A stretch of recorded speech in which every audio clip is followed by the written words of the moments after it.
Hello everyone, welcome back once again in the 11th lecture series of grammar section on the YouTube channel of Drishti Tutorial Private Limited. आप सभी का हार्दिक स्वागत अभिनंदन। Start करते हैं उसी सिलसिले को जिस सिलसिले को मैंने डे 10th में ग्रामर के एडजेक्टिव सेक्शंस को रखा था और उसमें मैंने एनफ के सेक्शंस तक क्लियर कर दिया था। आज हम स्टार्ट करते हैं उसके बाद का process. So let's get started the class. हम लोग आज पढ़ेंगे फार्दर एंड फर्दर के सेक्शन को। क्लियर है? एस ये आप पहले से भी कुछ क्लियरेंस होगी आपके पास या फिर आपने पढ़ा होगा, बट समझते हैं कि फर्दर एंड फार्दर का रियल कॉन्सेप्ट क्या है। तो फार्दर एक्चुअली जिस वर्ड से ही पता लग रहा है, फार यानी डिस्टेंस, यानी farther shows distance and further that means additional यानी एक्स्ट्रा। नहीं बोलते हमें, फर्दर मीन्स आगे और फार्दर मीन्स डिस्टेंस। क्लियर है? आइए फर्स्ट एग्जाम्पल आपके स्क्रीन पे दिख रहा होगा। फर्स्ट एग्जाम्पल है my school is farther from your than Mohit. My school is farther from yours than Mohit, यानी मोहित पे एपोस्ट्रोफी का केसेस है, यानी ये तो क्लियर है, बट आप समझिए इस बात को, माई स्कूल इज फार्दर या फर्दर, तो एग्जैक्ट क्लियर आपको दिख रहा होगा कि फार्दर का सेंस लेंगे, है ना, फर्दर यहां पे नहीं लेंगे। But the next question is, यानी next example is for future detail, यानी sorry, for further detail write to me at this address. It means what? Example आपके स्क्रीन पे दिख रहा होगा। For further detail it means आगे की detail के लिए, आगे ऐसा कोई डिटेल आपको चाहिए, इंफॉर्मेशन चाहिए, तो इस एड्रेस पे आप कांटेक्ट कर सकते हैं या मुझे लिख सकते हैं। तो फर्दर मींस आगे, additional. Got the point? The next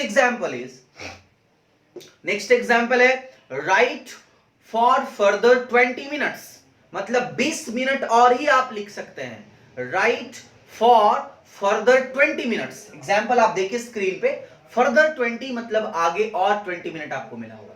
got the point? तो फार्दर एंड फर्दर का कॉन्सेप्ट क्लियर हो गया। जो एग्जांपल्स मैंने स्क्रीन पे रखा इसे आप अच्छे से समझ गए होंगे। आइए come to the next point. Next point को देखते हैं। नेक्स्ट पॉइंट हमारा है फ्यू एंड लिटिल का सेक्शन, है ना, फ्यू एंड लिटिल। एज आपके रूल स्क्रीन पे पूरी तरह से क्लियरली लिखा हुआ है कि फ्यू का जो यूज होता है वो काउंटेबल नाउन के साथ होती है। कौन से नाउन इसके साथ प्रेफर्ड है? तो countable noun. Got the point? The next term is little. Little को हम लोग अनकाउंटेबल नाउन के साथ यूज करते हैं। क्लियर है? Let's see the example. First example है we have few things to give you. Few मतलब ऑब्वियसली वो जो चीजें हैं वो काउंटेबल है, तो मेरे पास कुछ चीजें हैं आपको देने को। We have few things to give you, it means what, कि जब आप उसे कह रहे हैं कि मेरे पास चीजें, चाहे वो कम हो या जितना भी है, बट फ्यू है, इट मींस वो काउंटेबल है। क्लियर है? नेक्स्ट एग्जांपल आते हैं, you have little knowledge about this. You have little knowledge about this, तो ये बात क्लियर हो रही होगी, knowledge is not countable noun, that is why we have to use here little. And little का usage किस सेंस में आती है? अनकाउंटेबल। Got the point? यानी फ्यू एंड लिटिल का कॉन्सेप्ट क्लियर हो गया। Come to the next concept. Next concept क्या है? ये जो आपने फ्यू के सेक्शंस को देखा, इस फ्यू के सेक्शन में इसके 3 फैमिली मेंबर हैं। First is a few, second is few and the last is the few. कोई दिक्कत नहीं है, आगे पीछे का कॉन्सेप्ट हम लोग देख सकते हैं या फिर ऐसे ही लिख लेते हैं, few of few and the few. ये बात से ही पता लग रहा है ये नेगेटिव सेंस है। कैसा सेंस है? नेगेटिव। ऑफ फ्यू थोड़ी पॉजिटिवनेस आ गई इसमें, और द फ्यू का मतलब होता है ऑल, जितनी थी सब। यानी हिंदी में नहीं लेंगे, फ्यू का मतलब ना के बराबर, यू कैन से hardly any, hardly any. Got the point? End of few का मतलब होता है ना, आप कह सकते हैं सम नॉट ऑल, है ना, सम नॉट ऑल। क्लियर बात समझ में आ गया कि कुछ तो टोटल नहीं। And the next is the few मतलब all there, all that is you can say, या ऑल देयर आर, जितनी है सब। तो ये बात क्लियर हो गया होगा कि मैंने जो सेक्शंस रखा है फ्यू का, of few, few of few and the few, तो ये मेजर चंक आपने देख लिया, ये टोटल टर्म्स को आपने देख लिया। आते हैं एग्जाम्पल की ओर and let's look at the first example. Few का एग्जाम्पल मैंने पूरी क्लियर कर दिया रूल्स को, अब एग्जाम्पल को देखते हैं। फर्स्ट एग्जाम्पल है the company needs a few worker to accomplish the task. The company needs a few worker to accomplish the task. Screen पे आप अच्छे से देख पा रहे होंगे। तो कितने वर्कर की जरूरत है? उसे कुछ वर्कर की जरूरत है इस काम को पूरी तरह से कंप्लीट करने के लिए। Got the point? तो इस तरह से वो सेंटेंस करेक्ट है। आपको लगा सर फ्यू होगी या अ फ्यू होगी? तो सेंस क्या रहा है ना कि कुछ वर्कर चाहिए। ऐसा है कि कंपनी में कम वर्कर पहुंचने के कारण फैक्ट्री बंद हो गई, ऐसा तो सेंस है नहीं, यानी ना के बराबर का कोई सेंस नहीं है, इसलिए हमें ऑफ यू का सेक्शन लेना पड़ेगा पॉजिटिविटी के साथ। आइए नेक्स्ट एग्जांपल है I have lost the few things that I had. मेरे पास जो भी चीजें थी मैंने सारे के सारे लॉस्ट कर दिए, सारे के सारे मैंने खो दिया। बात समझ में आया? तो ये मीनिंग क्लियर है कि जो चीजें मेरे पास थी टोटल मैंने खो दिया, यानी द फ्यू सेंटेंस करेक्ट हो जाएगा second number. And the next sentence is third जो है वो लिखा हुआ the class was cancelled. Sentence पढ़ते ही आपको समझ में आ रहा होगा the class was cancelled. Class को क्या किया गया? कैंसिल हो गई। क्यों हुई? चूंकि फ्यू मेंबर्स यानी सॉरी फ्यू स्टूडेंट्स के प्रेजेंस के कारण। तो ये बात क्लियर हो गई होगी कि यहां पे नेगेटिव सेंस है और नेगेटिव सेंस रहने के लिए हमें क्या लेना पड़ेगा? फ्यू, चूंकि आप स्टूडेंट्स को काउंट कर सकते हैं। इस तरह से एग्जाम्पल नंबर 3 भी करेक्ट है। क्लियर है?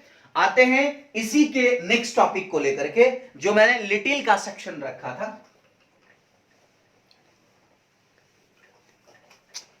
लिटिल के सेक्शन में क्या है, जिस तरह से फ्यू का 3 मेंबर्स का ग्रुप है उसी तरह से लिटिल के भी 3 मेंबर है।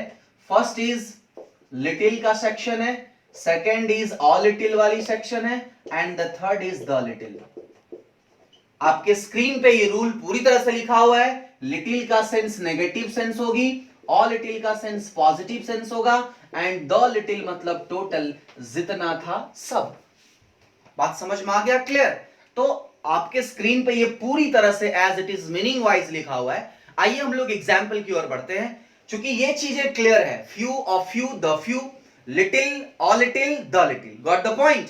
First example, I don't make little effort to accomplish the goal, है ना? या फिर मैं ये कह सकता हूं कि don't make little effort to accomplish the goal. बात समझिए, आप ये कहना चाह रहे हैं कि थोड़ी मेहनत मत करो टारगेट को अचीव करने के लिए। तो अगर आप नेगेटिव मीनिंग लेंगे, थोड़ी मेहनत करेंगे, तो क्या यह संभव है कि आप सफलता की ओर जा पाएंगे? इसलिए कहना तो आप यही चाह रहे हैं कि नेगेटिव सेंस क्या है कि आप मेहनत ज्यादा करो। बात समझ में आ गया? तो लिटिल का सेंस है, वहां पे लिटिल का सेंस है कि don't make little effort to achieve या to accomplish your target. It means what? कि जब आप टारगेट अचीव करते तो थोड़ी मेहनत करेंगे, यानी ना के बराबर मेहनत करेंगे, तो शायद सक्सेस नहीं मिल पाएगी। Got the point? Example number 2, a little oblique little milk is available in the refrigerator so I can't make tea for you। आप देख पा रहे हो स्क्रीन पे ये क्वेश्चंस। तो अब कह रहा है कि मैं चाय नहीं बना सकता हूं आपके लिए क्योंकि रेफ्रिजरेटर में मिल्क बहुत ही कम है, चाय नहीं बन सकती है। इसका मतलब जो मिल्क है वो ना के बराबर है, इसलिए वहां पे लिटिल का सेंस यूज होगा और लिटिल नहीं लेंगे। क्लियर है? तो ऑप्शन पूरी तरह से क्लियर है और वो मैंने वहां पे कट का साइन भी दे रखा। एग्जाम्पल नंबर 2 करेक्ट है। आइए example number 3, the little knowledge I had, the little knowledge I had I have applied yet. मतलब हुआ एक स्क्रीन पे क्वेश्चन है, the little knowledge I had. अब आप ये कह रहे हैं कि जितनी भी मेरे पास ज्ञान थी मैंने अभी तक सबका अप्लाई कर लिया। बात समझ में आया? तो नॉलेज को आप काउंट नहीं कर सकते, दैट इज वाई लिटिल का सेंस है। बट ऑल लिटिल होगी या द लिटिल होगा, ये टर्म आप खुद समझ गए होंगे कि जितनी ज्ञान थी उसने अप्लाई कर लिया, यानी टोटल का सेंस है।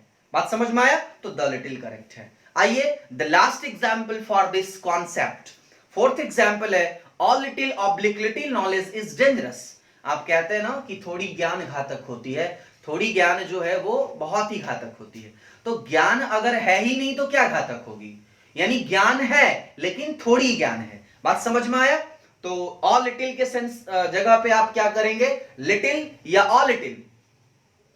तो अगर ज्ञान है ही नहीं, अगर लिटिल का सेंस ले रहे तो नेगेटिव है ना, दैट इज वाई हमें क्या यूज करना पड़ेगा? All little. इट मींस जो थोड़ी नॉलेज है, जो आपने अधूरा ज्ञान रखा है, वो आपके लिए घातक साबित हो सकता है। क्लियर है? तो फिर से हम लोग नेक्स्ट क्लास में मिलेंगे, इसी तरह के और सारे कॉन्सेप्ट एंड रूल्स को हम लोग डील करेंगे। ठीक है, मिलते हैं नेक्स्ट क्लास में। Thank you very much.